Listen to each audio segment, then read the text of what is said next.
د بلخ ولایت د خوړو او درملو ادارې رئیس د ملي ټلویزیون له خبریال سره د خبرو پر مهال د یاد ولایت په کچه د خپلو فعالیتونو په اړوند وویل چې دوی د وروستي یو کال په موده کې له 2500 د درملو د تولید له فابریکو څخه څارنه کړې او همدارنګه په یاده موده کې څه باندې 4800 قلمه تاریخ تیر او بې کیفیته درمل هم راټول او له منځه وړي دي. ما از 2050 تأسیسات دوایی ما نظارت و بازرسی نمودیم که شامل دواخانه های پرچون، عمده فروشی های ادویه و 2 فابریکه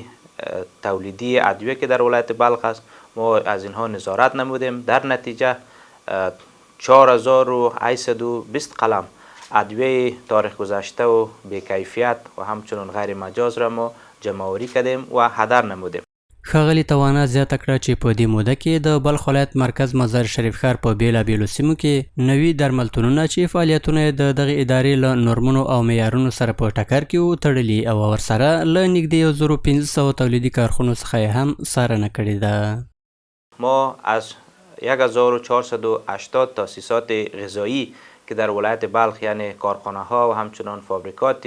تولیدی و تولیدی مواد غذایی را ما نظارت و بازرسی نمودیم. اونمو مواد غذایی که مشکوک بود از نظر کیفی ما اونا را نمونه برداری کردیم و آوردیم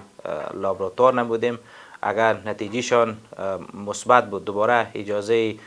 فعالیت و همچنین اجازه توزیع دادیم و او اموالی که و یا مواد غذایی که کیفیتش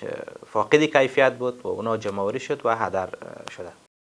د یادونې وړ ده چې د بلخ ولایت د خوړو او درملو اداره د ټولنیزو ننګونو د حل او د بې کیفیته سوداګریزو توکو له واردولو څخه د مخنیوي په موخه د حیرتانو په بندر کې د څارنې یو ټیم ګمارلی څو د بې کیفیته او تاریخ تیره سوداګریزو توکو له واردولو مخنیوی وکړي.